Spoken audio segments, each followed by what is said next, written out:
to my act? It was time, really. The reason all of us in the Beatles shied away from Beatles material direct. When people think about the greatest musical geniuses who shaped rock and roll, Sir Paul McCartney stands at the very top. The legendary Beatles frontman and solo artist has spent over 60 years creating some of the most beloved songs in music history. But even legends have their own musical heroes. Behind Paul's iconic smile and seemingly endless ability to create melodies lies a passionate music fan with excellent taste and deep appreciation for fellow artists. While Paul always maintained his diplomatic public image, those close to him witnessed moments of pure musical admiration that revealed what truly moved the man, who moved generations. George Martin, the longtime Beatles producer, once revealed that Paul would absolutely light up when discussing certain bands. He would become like an excited schoolboy again, analyzing their chord progressions and arrangements with childlike wonder. From surprising early influences to contemporary artists who earned his respect, McCartney's musical taste reveals fascinating insights into his own creative process. The Beach Boys' Paul reportedly first encountered the Beach Boys' music in 1963, right as Beatlemania was exploding. According to Beatles insider Tony Barrow, McCartney was absolutely floored by their harmonies. Paul couldn't believe what he was hearing. Barrow allegedly told music historian Mark Lewison that Paul kept playing Surfin' USA over and over. Dissecting those vocal arrangements with almost scientific precision, the relationship reached its creative peak in 1966 when Brian Wilson released Pet Sounds, an album directly inspired by the Beatles' Rubber Soul. McCartney was reportedly so moved by the album that he listened to God Only Knows over 100 times in a row.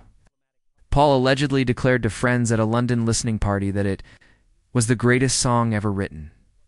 The admiration prompted the Beatles to push their own boundaries with Sgt. Pepper's Lonely Hearts Club Band. But the relationship wasn't without tension. When Sgt. Pepper topped Pet Sounds, Brian Wilson suffered a nervous breakdown while working on the never-completed Smile album. Paul reportedly felt tremendous guilt, with McCartney's personal assistant from that era claiming he once confessed that he sometimes wondered if they pushed too hard, if their friendly competition broke Brian in some way. Despite this complicated history, McCartney's respect never wavered.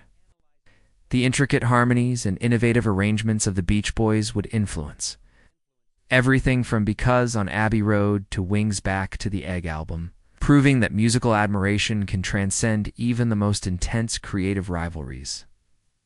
Richard, this wasn't just admiration, but pure musical worship from a young Paul McCartney that would shape his entire approach to performance. Paul's connection to Little Richard runs deeper than most Beatles fans realize.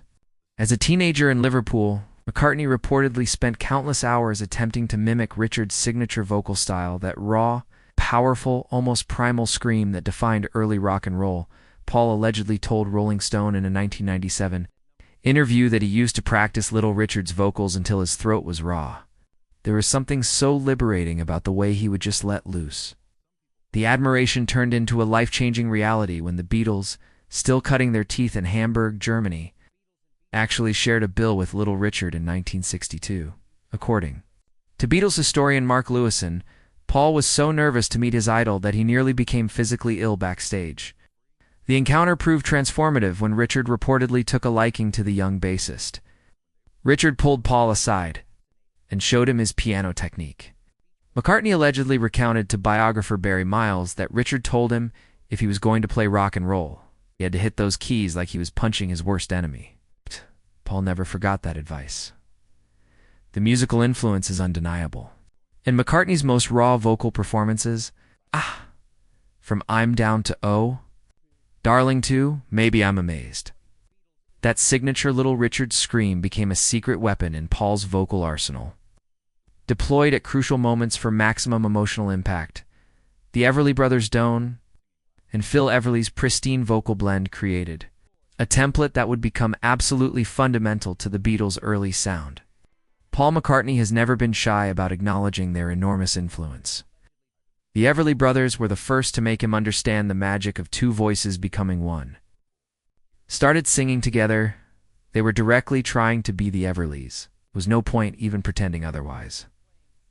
This musical infatuation began when Paul was just 15 years old.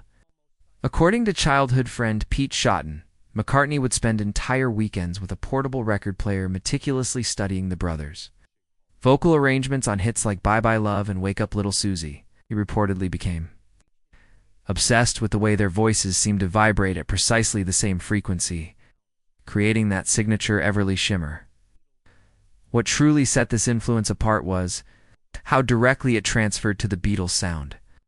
The close harmonies on early classics like Please Please Me and From Me to You bear the unmistakable Everly DNA. Paul allegedly admitted to producer George Martin during their first Abbey Road session that he and John had specifically practiced Everly-style harmonies for 2 years before even attempting to record. The admiration wasn't just musical but deeply personal. When the Beatles were struggling to adjust to fame in 1963, Paul reportedly reached out to Don Everly for advice on handling sudden success. According to Beatles insider Tony Barrow, Don's guidance on maintaining artistic integrity, despite commercial pressures, became something of a mantra for McCartney throughout his career.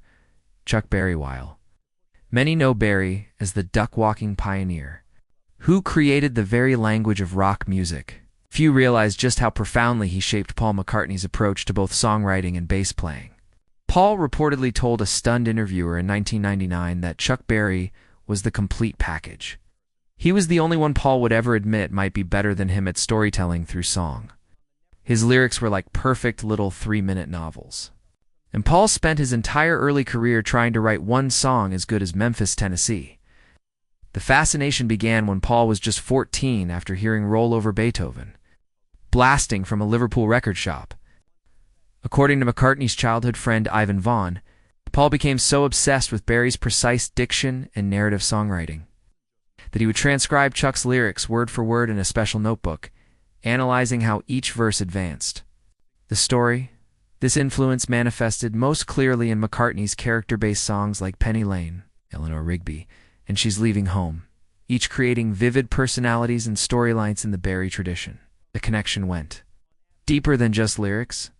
Bass players familiar with both artists have pointed out how McCartney's melodic counter-melody approach to bass playing expanded on Berry's driving rhythmic patterns. The relationship took a dramatic turn in 1972, when the two legends finally met backstage at a London concert. According to witnesses, Berry initially mistook McCartney for one of those English invasion guys before realizing who he was talking to. When Paul allegedly began reciting obscure lyrics from Berry's lesser-known songs, Chuck was visibly moved, reportedly telling his manager afterward that the Beatle knew his catalog better than he did. Elvis Presley. This wasn't just musical admiration, but the spark that ignited Paul McCartney's entire career and shaped his fundamental understanding of what a rock star could be. Paul reportedly confessed during a private moment at Abbey Road Studios in 1968 that Elvis was why he did what he did. First time he heard Heartbreak Hotel, he literally couldn't speak for an hour afterward. It was like being struck by lightning. He knew at that precise moment what he wanted to do with his life. The obsession began in 1956 when a 14-year-old Paul first saw Elvis on television. According to McCartney's Liverpool classmate Billy Kinsley, Paul came to school the next day, with his hair slicked back, attempting to curl his lip like his new idol. He was possessed.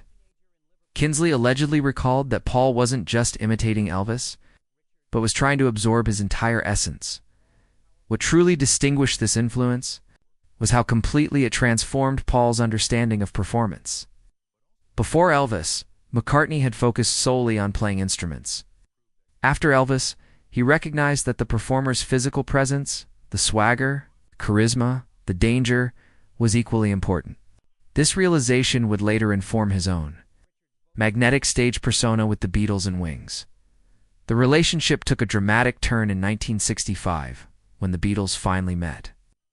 Elvis at his Bel Air home, according to Beatles assistant Tony Barrow, who was present. Paul was uncharacteristically speechless when first introduced to Presley. For perhaps the only time in his life, McCartney seemed genuinely Barrow allegedly remembered that Paul just kept nodding and saying gear over and over. Buddy Holly and the Crickets finally. The band that influenced Paul McCartney, more profoundly than any other, was Buddy Holly and the Crickets. This wasn't just admiration, but the complete template for what the Beatles would become. Without Buddy Holly, there would be no Beatles. It's that simple, Paul reportedly declared during his Rock and Roll Hall of Fame induction speech, that everything they did in the early days was their attempt to be the Crickets. The name Beatles itself was their homage to the Crickets, another insect band name. That's how deeply Buddy affected them. Paul's fascination began on his 15th birthday. In 1957, when he first heard That'll Be the Day, according to Paul's brother, Mike McCartney, Paul played the record until the grooves nearly wore out, meticulously studying Holly's hiccuping vocal style, innovative guitar work, and most importantly, his approach to songwriting. What blew Paul's mind about Buddy was that he was the whole package. Paul allegedly told biographer Barry Miles that Holly wrote the songs, sang lead, played lead guitar, and led the band. That was revolutionary at the time, and showed Paul exactly what was possible. The influence extended far beyond music. Paul reportedly adopted Holly's signature horn-rimmed glasses, looked for a period in Hamburg, and even used his connections to purchase the publishing rights too. Holly's song catalog in 1976, not for financial gain but to ensure the material would be protected and respected. Paul allegedly explained that he felt he owed him that Holly's music raised him, and protecting it was the least he could do. From the Beach Boys' harmonies to Buddy Holly's complete vision, these 6 artists formed the musical backbone of Paul McCartney's genius. His willingness to acknowledge these influences reminds us that even legends build on what came before them. Through studying his heroes, Paul learned to become a hero himself, creating music that would inspire countless others. In return,